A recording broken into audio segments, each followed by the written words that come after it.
Hello दोस्तों, आपका बहुत बहुत स्वागत है हमारे यूट्यूब चैनल एबीएम लॉ में। आज का जो हमारा टॉपिक रहेगा वो रहेगा वर्ड और voidable marriage in Hindu law. यानी कि वर्ड और वर्डेबल मैरिज क्या है हिंदू लॉ में, तो इसको हम समझेंगे एक केस के जरिए। तो चलिए स्टार्ट करते हैं हम। Marriage in Hindu law. Hindu law में मैरिज का क्या वो है, यह एक संस्कार है। मतलब जो हिंदू मैरिज है उसे एक संस्कार की तरह माना गया है। लेकिन कुछ परिस्थितियों में विवाह वॉइड या वर्डेबल हो सकते हैं। वर्ड का मतलब होता है कि वो शुरू से ही अमान्य होता है, इनवैलिड होता है। और वर्डेबल है वो ये होता है कि उसे शुरू में तो वो मान्य माना जाता है, वैलिड माना जाता है, लेकिन बाद में कुछ रीजन से उसे जो कि वर्डेबल कर दिया जाता है, उसे रद्द कर दिया जाता है। Meaning of word marriage section 11 में इसका वर्णन किया गया है वर्ड मैरिज का। तो वर्ड मैरिज क्या है, ऐसा विवाह जो शुरू से ही अमान्य है, इनवैलिड है। मतलब शुरू से ही जो विवाह है वो इनवैलिड माना जाता है। इसे नल या वर्ड भी कहा जाता है। ऐसा विवाह कोर्ट के बिना भी अमान्य है। ऐसे विवाह को कोर्ट से भी अमान्य माना जाता है। मतलब कोर्ट से भी उसे लीगल जो है वो राइट्स नहीं मिलती। Ground of word marriage section 11 यानी जो इसके ग्राउंड्स क्या है जिसमें कि वर्ड मैरिज माना जाता है इसको। सबसे पहले था बाइगेमी, यानी कि पति या पत्नी पहले से ही विवाहित है। अगर हस्बैंड और वाइफ कोई भी वो पहले से ही शादीशुदा है और ये बाद में शादी करता है वो, तो वो मैरिज जो दूसरी दूसरी शादी की है वो शुरू से ही वर्ड मानी जाएगी। नेक्स्ट है सपिंडर रिलेशनशिप, यानी कि विवाह निषिद्ध रिश्तों में किया गया हो। अगर विवाह कुछ ऐसे रिश्तों में किया गया हो जहाँ की हमारे हिंदू मैरिज एक्ट में जो नहीं, जिन्होंने कहा है कि इसमें आप माँ बेटे का, ऐसे रिश्ते भाई बहन का विवाह, तो ऐसे रिश्तों को जो है निषिद्ध किया गया है, तो ये मैरिज भी वॉइड ही मानी जाती है, इसे भी अमान्य माना जाता है। प्रोहिबिटेड डिग्रीज ऑफ रिलेशनशिप, ऐसे रिश्ते जो कि भाई बहन चाचा भतीजी के होते हैं, तो अगर उन डिग्रीज में भी रिश्ते किए गए, उन रिश्तों में रिश्ते होते हैं, शादियां होती हैं, तो वो भी वर्ड मैरिज में ही आता है। मीनिंग ऑफ वर्डेबल मैरिज, अब हम बात करेंगे कि जो वर्डेबल मैरिज है उसकी क्या मीनिंग है। इसका वर्णन हमारे जो लॉ है उसकी सेक्शन 12 में किया गया है। तो वर्डेबल मैरिज क्या होती है, ऐसा विवाह जो शुरू में तो वैध होता है, लेकिन पति या पत्नी चाहे तो कोर्ट से इसे निरस्त करा सकता है। अगर हस्बैंड वाइफ दोनों में से कोई भी चाहे तो कोर्ट से उसे निरस्त करा सकता है। जब इसे निरस्त किया जाता है तो यह विवाह वैध माना जाता है। जब इसे निरस्त नहीं किया जाता, मतलब उससे पहले, इस विवाह को वैध ही माना जाता है। ग्राउंड ऑफ वर्डेबल मैरिज, जो वर्डेबल मैरिज है उसके ग्राउंड क्या है, इसका सेक्शन 12 में इसका जो वर्णन है मैंने बताया आपको वो किया गया है। सबसे पहला जो इसका ग्राउंड है वर्डेबल मैरिज का वो है इम्पोर्टेंसी, यानी कि जो पति या पत्नी है वो शारीरिक जो उनके शारीरिक रूप से विवाह का जो कंज्यूमेशन है वो करने में असमर्थ है, तो उस केस में इसको वर्डेबल माना जाता है मैरिज को। अनसाउंडनेस ऑफ माइंड, अगर कोई मानसिक विकार है किसी भी को भी, हस्बैंड को या वाइफ को, किसी भी एक को मानसिक विकार है उस केस में। Consent on obtained by force और फ्रॉड, अगर कंसेंट ली जाती है यानी कि मैरिज के लिए किसी को तैयार किया जाता है फोर्स के साथ, जबरदस्ती और किसी धोखे में धोखा देके उसको शादी के लिए तैयार किया जाता है, तो उस केस में भी वो वर्डेबल मैरिज में ही आती है वो।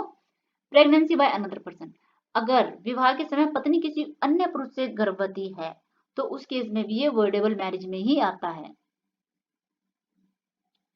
डिफरेंस बिटवीन वर्ड और वर्डेबल मैरिज, तो हम वर्ड और वर्डेबल मैरिज में अब डिफरेंस करेंगे कि इनमें क्या क्या डिफरेंस है।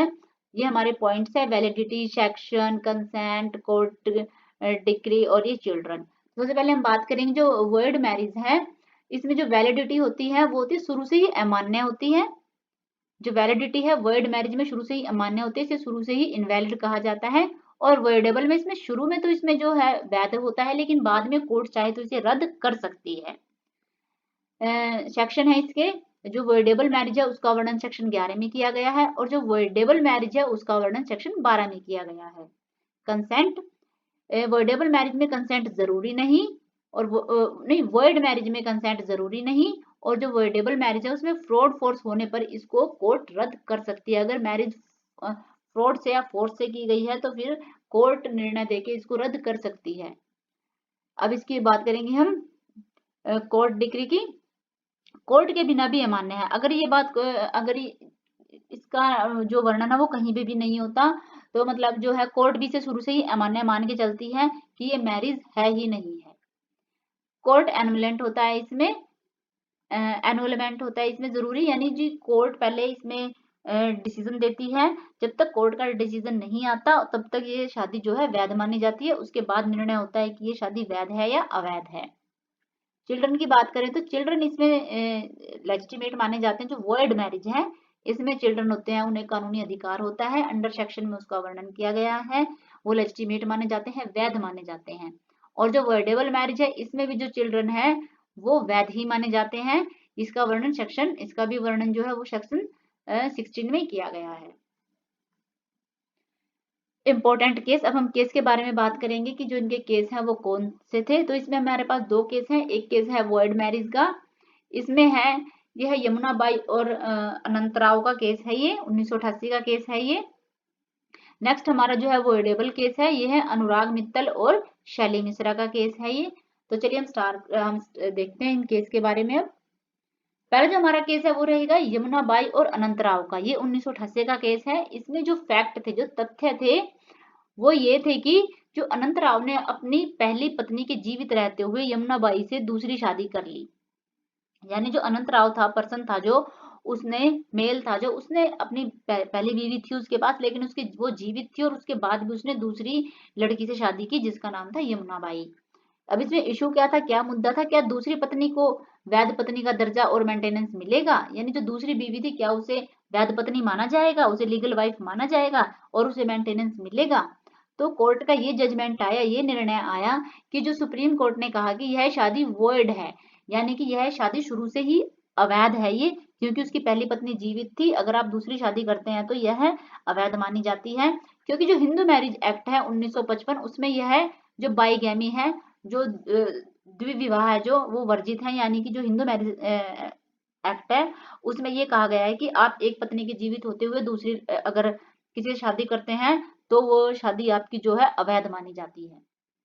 महत्व क्या था इस केस का?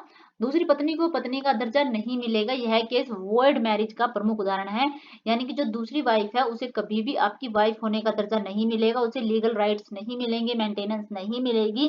तो यह केस जो था वॉइड मैरिज का प्रमुख एग्जाम्पल था ये। नेक्स्ट हमारा केस था अनुराग मित्तल वर्सेस शैली मिश्रा का केस था, 2018 का केस था ये। इसमें तथ्य क्या थे, क्या फैक्ट थे इस केस के? शैली मिश्रा की शादी अनुराग मित्तल से हुई, लेकिन बाद में पता चला कि जो शादी थी वो फ्रॉड और धोखे से कराई गई थी। मुद्दा क्या था इस केस का? क्या धोखे से हुई शादी को भी वैध माना जाएगा या उसे निरस्त किया जा सकता है? यानी अगर मैरिज धोखे से होती है तो क्या उस मैरिज को भी वैध माना जाएगा, लीगल माना जाएगा? तो कोर्ट का यह जजमेंट आया, यह निर्णय आया कि कोर्ट का, जो सुप्रीम कोर्ट ने कहा कि धोखे या जबरदस्ती से की जाने वाली शादी को वॉइडेबल कहा जाता है। सुप्रीम कोर्ट ने कहा कि अगर कोई शादी धोखे से या जबरदस्ती की जाती है, बगैर कंसेंट के की जाती है, तो वो शादी वॉइडेबल होती है। यानी कि कोर्ट चाहे तो उस शादी को रद्द कर सकता है, उस शादी को समाप्त कर सकता है। इसका क्या महत्व था? जब तक कोर्ट इसे एनुअल नहीं करता तब तक यह शादी वैध रहेगी और यह वॉइडेबल मैरिज का एक अच्छा उदाहरण थी ये। यानी कोर्ट ने कहा कि जब तक कोर्ट का डिसीजन नहीं आता, कोर्ट फैसला नहीं करती, तब तक तो यह शादी वैध ही रहेगी। लेकिन उसके बाद यह मतलब कोर्ट डिसाइड करेगी कि शादी वैध रहेगी या अवैध रहेगी। तो यह जो केस था वो वॉइडेबल मैरिज का एक बहुत अच्छा एग्जाम्पल था। Thank you. अगर आपको हमारी वीडियो पसंद आई है तो प्लीज़ हमारी वीडियो को लाइक करें, शेयर करें, और अगर आप हमारे चैनल पे नए हैं तो प्लीज़ हमारे चैनल को सब्सक्राइब करें। अगर आपकी लॉ से रिलेटेड कोई भी क्यूरी है, कोई भी क्वेश्चन है, तो आप हमसे कॉन्टैक्ट कर सकते हैं। आपको अगर लॉ के नोट्स चाहिए तो वो भी हम आपको PDF फॉर्मेट में उपलब्ध करा देंगे। Thank you.